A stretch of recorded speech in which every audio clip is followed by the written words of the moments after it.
debt crisis at the beginning of the 20th century. The European powers came and shelled, their navy came and shelled Venezuela.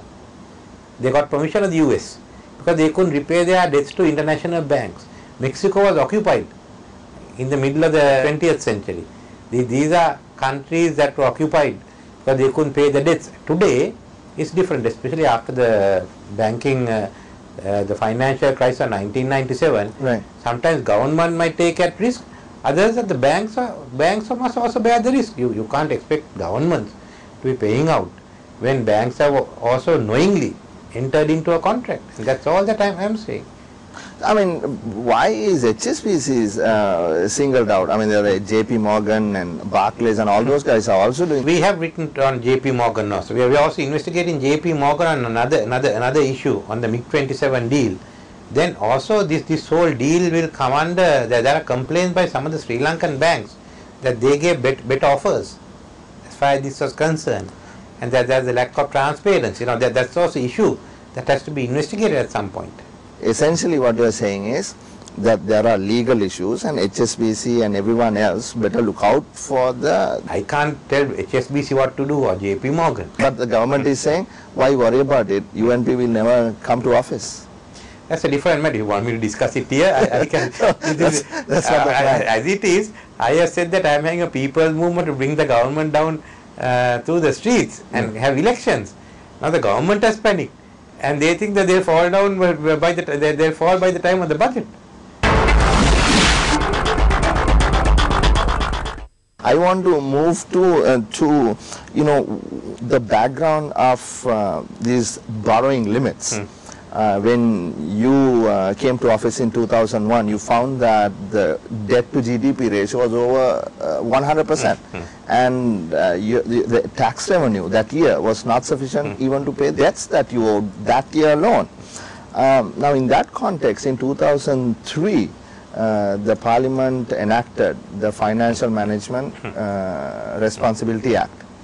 What was the thinking behind it, and how happy are you with its progress? The act was drawn by us when we were in the opposition. We realized how serious the situation was, and that we had to have some legal standards by which the performance of a government was judged in relation to fiscal matters and its own bearings on monetary affairs of the country. Right. That's one of the first laws enacted by us. Now 2003, I think in 2002, February or March, right, we enacted that, and it helped us to bring the economy under control from negative growth into positive growth. In most countries, they have some law similar to this. It's a part of the government's responsibility to Parliament. Parliament controls public finance. We are also responsible for the monetary affairs of the country. So we have to be responsible. One was to put the one reason was to put the government's finance into shape. Other was to strengthen the powers of Parliament by ensuring that the government was responsible to Parliament for the fiscal and monetary measures. It's not being observed now, and as a result, I find that Parliament's powers are being eroded in regard to public finance. The reduction of the debt to GDP ratio, which according to the Act, by now should have been 85%, but in fact it is some 93%. I mean, is that the case? I mean, is the government bound to meet that target? Those are numbers that the government has to meet. I want to get to the issue of public finance, and I'll quote from what you said in Parliament. You said the government is acting with complete disregard of all financial regulations in the utilization of public finances. And then you say that the government is in complete contravention of the Constitution. I said the government is acting in violation of all laws and regulations, not only regulations. Right. Now you take what we took up, the issue which we took up in Parliament yesterday. Right. Under the Constitution, all government monies must be put into the consolidated fund. Right. And it can be withdrawn under the warrant of the minister, but the warrant has to be issued in accordance with either a motion passed in Parliament or by a law passed by Parliament. Now what's happened is in the Appropriation Act for 2005 and 2006, they brought in a new provision which are not there earlier. Earlier you could the Secretary of the Ministry of Finance could transfer monies from program to program under the same head. Right. It's a limited power given to him. Under this, monies from the the department national budget Yes. could be transferred to any head, any program under any ministry. Well, that's very sweeping powers, Right. which should have been exercised by Parliament. Right. But the order had to be made in terms of Section 6. Okay. Now we found payments made to Lankaputra Bank, Right. which were not done under the provisions of Section 6 because they did not meet with the criteria set down in Section 6. Of the appropriation. Yeah. Then there is also a sentence, the last sentence, which says this money so transferred shall deemed to be a supplementary estimate submitted by the minister. So Right. if you read that with Article 150, which says approval of Parliament is necessary, Right. then they should have got approval for the transfer of these monies. Now we find that they have not taken approval. They have bypassed Parliament. Then they have gone and created new heads. Now that is taking over the legislative power of Parliament. So it's very, very serious. You violated the Constitution in respect of public finance. You violated the Constitution in respect of legislative powers. Now if this is not legal, then they come within the ambit of the public property law. So that is theft? Or?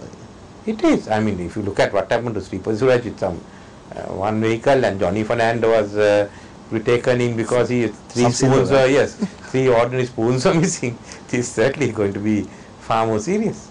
So what happens now? This is the issue that I've taken up in Parliament. Yeah.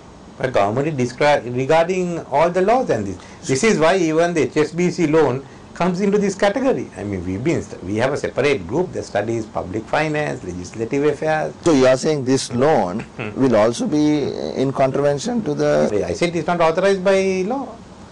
Okay, whatever you say, Mr. Vikramasinghe, the government is saying they are going to go ahead with the bond. The road show is scheduled to start one of these days, and they are hopeful of getting this money.